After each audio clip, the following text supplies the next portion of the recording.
প্রিয় শিক্ষার্থীরা, আজকে আমরা আলোচনা করব গুচ্ছ বিশ্ববিদ্যালয় ভর্তি পরীক্ষায় গত বছরের মতো আগের বছরগুলোতেও তোমাদের প্রশ্ন এত বেশি করে রিপিট হয়েছে কিনা এটা দেখার জন্য আমরা গুচ্ছ বিশ্ববিদ্যালয় ভর্তি পরীক্ষা 2023-24 সেশনের প্রশ্নটা আজকে অ্যানালাইসিস করব। এখানে পুরো প্রশ্ন না, শুধু ফিজিক্স প্রশ্নগুলো আজকে অ্যানালাইসিস করব এবং দেখব যে এখানে কতগুলো প্রশ্ন হুবহু রিপিট আসছে এবং কি কি পড়লে আমরা এই বছরও ম্যাক্সিমাম প্রশ্ন রিপিট পেতে পারি। ঠিক আছে, চলো শুরু করি। এখানকার যে প্রথম প্রশ্নটা দেখছো, এই প্রশ্নটা আসলে এই ধরনের প্রশ্ন কখনোই হুবহু রিপিট পাওয়া সম্ভব না। ঠিক আছে, লাকিলি চলে আসতে পারে, বাট নর্মালি এই ধরনের প্রশ্ন হুবহু রিপিট আসে না। কেন? কারণ এইটা আসলে তিনটা গেটের এখানে একটা কম্বাইন্ড রূপ। তার মানে তোমাদের আসলে যেগুলো কমন পাবা সেটা হচ্ছে এই যে এই গেটটা, এই গেটটা, এই গেটটা, এই গেটগুলো কিভাবে কাজ করে। ঠিক আছে, তোমরা যদি সাজান তপন স্যার বা আমির হোসেন স্যারের অনুশীলনীর প্রশ্নগুলো সমাধান করো, তাহলে এন গেট অর গেট নিয়ে এখানে অনেকগুলো প্রশ্ন আছে। ওগুলো সমাধান করলে তোমাদের এই গেটগুলোর কার্যপ্রণালীটা জানা হয়ে যাবে।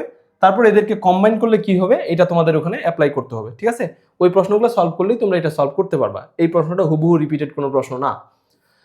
তবে 2 নম্বরটাতে যাই। এখানে বলছে কোনটি মৌলিক এককের পরিমাপ নয়।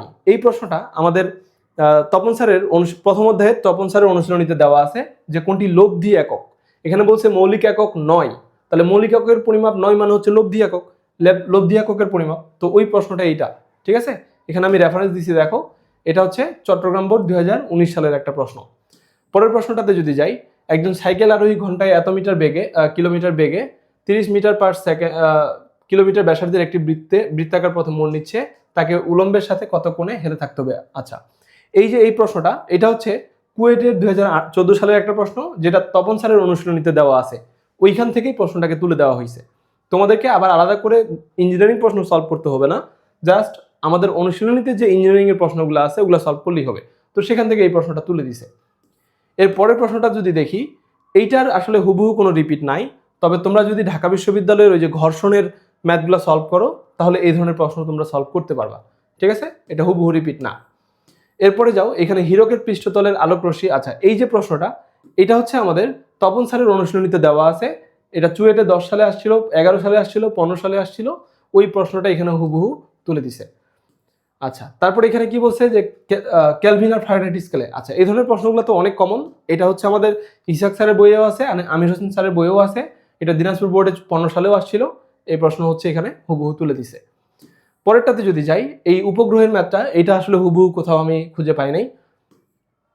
তারপরটাতে যদি যাই, একটি হ্রদের তলদেশ থেকে, আচ্ছা হ্রদের গভীরতা নির্ণয়ের যে ম্যাথগুলা, এগুলো তোমাদের বোর্ডেও আসছে অনেকগুলা।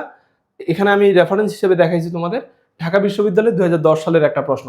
এখানে এই প্রশ্নটা সলভ করলে তোমাদের এই ধরনের প্রশ্ন অনেকগুলো পাবা, যেটা এই শর্টকাটটা দিয়ে সহজে করে ফেলা যায়। ওইটা থেকে এই প্রশ্নটা আসছে। জাস্ট মানগুলা বসায় কাটাকাটি করলে অ্যান্সার চলে আসবে। তো এখানে মানগুলো একটু আলাদা, এখানে মানগুলো তো চেঞ্জ করতেই পারে আমাদের, কিন্তু থিওরিটা, ভাষাটা একদম হুবহু সেম আছে। ঠিক আছে, আচ্ছা পরেরটাতে যাও। প্রতি সেকেন্ডে 10 লিটার পানি 10 মিটার উপরে তুলতে কত ক্ষমতার পাম্প প্রয়োজন। এই ধরনের ম্যাথ আসলে আমাদের কমন পাওয়ার কিছু নাই। এটা যদি আমরা অনুশীলনীর প্রশ্নগুলো সলভ করি বা সূত্রগুলো মনে থাকে, জাস্ট সূত্রে ফেলে দিলে এটা অ্যান্সার চলে আসবে। ঠিক আছে, খুবই সহজ, এক লাইনের একটা ম্যাথ। এই যে দেখো, mgh/t ভ্যালুগুলো বসায় কাটাকাটি করলে অ্যান্সার শেষ। তারপরে এখানে কি ট্রানজিস্টরের যে ম্যাথটা, এটা আমাদের কোথায় আছে, এটা ইসাক স্যারের যে অধ্যায়টা আছে, অধ্যায়ের পিছনে দেখবা কয়েকটা তোমার কি মানে ম্যাথ সমাধান করে দেওয়া আছে উদাহরণগুলা, ওখান থেকে এটা তুলে দিছে। ঠিক আছে, ওখানে বইয়ের ম্যাথটাতে এখানে 125 ছিল, এটা এখানে 150 করছে আর কি। ঠিক আছে, এখানে আমি ভুলে 135 লিখে ফেলছি। তো এই প্রশ্নটাই এখানকার রিপিটেড প্রশ্ন। তাহলে তোমরা কি এখন অধ্যায়ের পিছনে বড় বড় ম্যাথগুলো করবা না, ওইখানে যেগুলো তোমাদের ছোট ছোট ম্যাথ, এরকম এক লাইনে তোমাদের ম্যাথ মান বসালে হয়ে যাবে। এই ধরনের ম্যাথগুলোই তোমাদের জাস্ট একটু দেখে নিতে হবে। ঠিক আছে, আচ্ছা এরপরটাতে যাও। এখানে বলছে কি গরমের ফলে একটি সেকেন্ড দোলকের বৃদ্ধি পেয়ে এত ধীরে চলা হলো। আচ্ছা, এই ধরনের ম্যাথ নর্মালি আমাদের সিকিউতে আসতো বোর্ডের কোশ্চেনগুলোতে। তো এটা এখানে দিয়ে দিছে, সূত্রটাতে বসাইলে মানগুলো বসাইলে কিন্তু এটা পারা যায়। ঠিক আছে, তো সূত্রটাতে বসালে এটা পারা যায়, তো কিন্তু এখানে আমাদের এটা কোথায় দিয়ে দিছে, এখানে আসছে, বাট এটার হুবহু কোনো রিপিট নাই। এরপরে দেখো এই যে প্রশ্নটা, এটা কোথা থেকে আসছে, এটা ইসাক স্যারের বইয়ের যে গাণিতিক সমস্যাগুলো দেওয়া আছে পিছনে, সেখান থেকে তুলে দিছে আর কি। আমাদের ওই প্রশ্নটাতে দেখবা যে 160 মিটার উচ্চতা দেওয়া আছে, সেটাকে এখানে 250 মিটার বানাই দিছে। বাকি সব ম্যাথ সেম, একদম ভাষাটা পর্যন্ত পরিবর্তন নাই। ওকে, হুবহু রিপিট। তারপরে এখানে কি বলছে যে দুইটা ভেক্টর, এটার উপর লম্ব ভেক্টর। এখানে বোর্ডের কোশ্চেনগুলো সলভ করলেও তোমরা এটা পাবা, বা অনুশীলনীগুলোতেও আছে। আমি এখানে একটা রেফারেন্স দেখাইছি, দেখো এটা তপন স্যারের অনুশীলনীতে মান ভিন্ন। ওইখানে তপন স্যারের অনুশীলনীর ভাষাটাতে ওখানে এটা আছে, অভিলম্ব ভেক্টর। নর্মালি আমরা লম্ব ভেক্টর বলি, এখানে ভাষাটা আছে হচ্ছে অভিলম্ব ভেক্টর। ওইটা দেখে অনেকে কনফিউজ হয়ে যেতে পারে। তো এটা হচ্ছে তপন স্যারের অনুশীলনীতে ভাষাটা এইভাবেই আছে, হুবহু রিপিট। তো এই ধরনের যে প্রশ্নটা, এটা বোর্ড থেকে আসছে। বোর্ডের প্রশ্নটাতে এখানে কি ছিল, এখানে তোমার হচ্ছে কি, এখানে সমান্তরাল সমবায় আছে, বোর্ডের যে প্রশ্নটা আছে ওখানে শ্রেণী সমবায়, দুইটা কোষের। ঠিক আছে, এইটুকুই শুধু ডিফারেন্স, বাকি সব সেম। ঠিক আছে, তো এই প্রশ্নটা হচ্ছে ঢাকা বোর্ড 2016 সালের একটা প্রশ্ন। ইসাক স্যার, তপন স্যার তাদের অনুশীলনীতে এটা দেওয়া আছে, দুইজনকার অনুশীলনীতেই আছে। তারপরটাতে যদি যাই, এটা হচ্ছে কি কৌণিক বেগ নির্ণয় ঘড়ির কাঁটার। এই প্রশ্নটা হচ্ছে তপন স্যারের অনুশীলনীতে আছে, এটা সিলেট বোর্ড 2015 সালেও আসছিল। এর পরেরটাতে যদি দেখি, এটা হচ্ছে কি দুটি তরঙ্গের দশা পার্থক্য, পথ পার্থক্য, এরকম ম্যাথ অনেক জায়গায় আসছে। এটা হচ্ছে আমি একটা রেফারেন্স দেখেছি, চুয়েটে 12 সালে আসছে, দিনাজপুর বোর্ড 16 সালে আসছে। ওইটা তপন স্যারের অনুশীলনীতেও আছে, ওই প্রশ্নটা এখানে তুলে দিছে। ওকে, তারপর বলছে কি যে স্পিরোমিটারের সাহায্যে, আচ্ছা স্পিরোমিটারের যে ম্যাথটা, এটা হুবহু কোথাও থেকে কমন আসে নাই। ঠিক আছে, এটা হয়েছে কি তোমাদের যে সূত্রটা আছে, এই যে সূত্রটা তোমরা দেখবে অনুশীলনীতে দেওয়া আছে যে নিচের কোনটি সঠিক, এভাবে এই সূত্রটা আছে। এখানে সূত্রটাতে মানগুলো বসাইলে আমাদের অ্যান্সারটা চলে আসে, তার মানে সূত্রটার প্রয়োগ আসছে এখানে আর কি, হুবহু রিপিট না। তারপরে এই যে প্রশ্নটা, এটা হচ্ছে কি, এটা তপন স্যারের অনুশীলনীতে দেওয়া আছে, এটা কুয়েটে 2008 সালের একটা প্রশ্ন। তো এটা এখানে তুলে দিচ্ছে হুবহু। তারপরে প্রশ্নটা কি, একটা স্প্রিং। আচ্ছা, স্প্রিং এর ম্যাথটা হচ্ছে দেখো, এই ধরনের ম্যাথ ওখানে আমাদের যে বইয়ের অনুশীলনীতে যে প্রশ্নটা আছে, ওইখানে মানগুলা এইভাবে দেওয়া নাই। ঠিক আছে, ওখানে বলা আছে এরকম যে এম ভরের একটি ঝুলন্ত বস্তু 8 সেন্টিমিটার প্রসারিত হয়, এটার পর্যায়কাল কত হবে, এরকম কাছাকাছি একটা মানই আছে আর কি। তো তপন স্যারের অনুশীলনীর প্রশ্নে মান বসালেই এটার ক্যালকুলেশন করে অ্যান্সারটা পাওয়া যায়। ঠিক আছে, তবে এটা অধ্যায়ের পিছনে যে গাণিতিক উদাহরণগুলো আছে, ওইখানে একদম হুবহু অ্যান্সার সহ মিলে গেছে, তোমরা দেখবা অধ্যায়ের পিছনে যে গাণিতিক উদাহরণগুলো আছে ওখান থেকে হুবহু এটা তুলে দিছে। ওকে, এটা তোমরা চেক করলেই পাবা। তারপর হচ্ছে কি ধ্বংসাত্মক ব্যতিচারের জন্য পথ পার্থক্য কোনটা, এটা হচ্ছে তপন স্যারের অনুশীলনীতে দেওয়া আছে এমসিকিউতে, এটা ওখান থেকে তুলে দিছে। তারপরে এই প্রশ্নটা, এটা হচ্ছে তপন স্যারের অনুশীলনী থেকে তুলে দিছে। তারপরে প্রশ্নটা দেখো, এটা কোথায়, এটাও তপন স্যারের অনুশীলনীতে, এটা কুয়েটে আসছিল, মানে ইঞ্জিনিয়ারিং এ আসছে যে প্রশ্নগুলো আর কি, ওই প্রশ্নগুলো এখানে বেশি করে তুলে দিছে এবার। তো তারপরে প্রশ্নটাতে যাও, এটা কি রেডিয়ামে অর্ধজীবন গড় জীবন কত। আচ্ছা, অর্ধজীবন আর গড় জীবন নিয়ে সম্পর্ক তোমাদের অনুশীলনীতেই আছে, বলছে যে নিজের কোনটি সঠিক, মানে কোন সম্পর্কটি সঠিক। তো ওইখানে তোমার এইভাবে আছে, দেখবে একটা অপশনে যে এরকম তোমার হচ্ছে কি টি হাফ ইকুয়াল টু হচ্ছে 0.693 ইন্টু হচ্ছে টাউ, এই সম্পর্কটা। তো আমার এখানে টি হাফের মান দেওয়া আছে, জাস্ট মানটা বসাই দাও, এটা দিয়ে ভাগ করো, এটা গুণ আছে এপাশে এসে ভাগ হয়ে যাবে, তাহলে তুমি টাউ এর মান পাই যাবা। তো এটা একটা খুবই বেসিক ম্যাথ ছিল। এটা তোমাদের রিপিট পাওয়ার আসলে তেমন কিছু নাই, জাস্ট সূত্রটাতে বসালে মানগুলা চলে আসে। আচ্ছা, তারপরে প্রশ্নটাতে দেখো, এটা হচ্ছে আমাদের আমির স্যারের বইয়ের, কুয়েটের 2016 সালে আসছে, বুয়েটে 10 সালে আসছে, আমির স্যারের বইয়ে অনুশীলনীতে দেওয়া আছে, ওই প্রশ্নটা হুবহু এখানে তুলে দিছে। এই যে প্রশ্নটা দেখতেছো, এটা একটু মডিফাইড ভার্সনটা হচ্ছে আমাদের অনুশীলনীতে আছে, ওইটা সলভ করলে এটা পারা যায় আর কি। যেমন দেখো, এটা খুব ক্লোজ একটা প্রশ্ন, ইসাক স্যারের অনুশীলনীতে আছে, এটা সমাধান করলে এটা অনায়াসে পারা যাবে।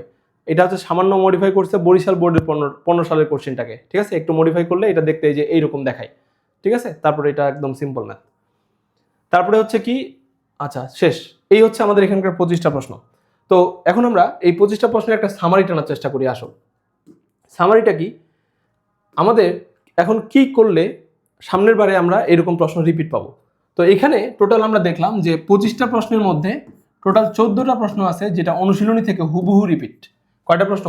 14টা। আর বাকি আরো 6 থেকে 7টা প্রশ্ন আছে যেগুলাতে শুধু সূত্রটাতে মান বসাই দিলে অ্যান্সার বের হয়ে যায়। ঠিক আছে, ওই প্রশ্নগুলো তোমার রিপিট পাওয়ার খুব বেশি দরকার পড়বে না। তো এখন তাহলে সামারি কি, এখানে যদি 14টা প্রশ্ন রিপিট পাই, আমাদের উদ্দেশ্য হবে যেন আমি এই 14টা প্রশ্ন হুবহু করে আসতে পারি পরীক্ষার হলে।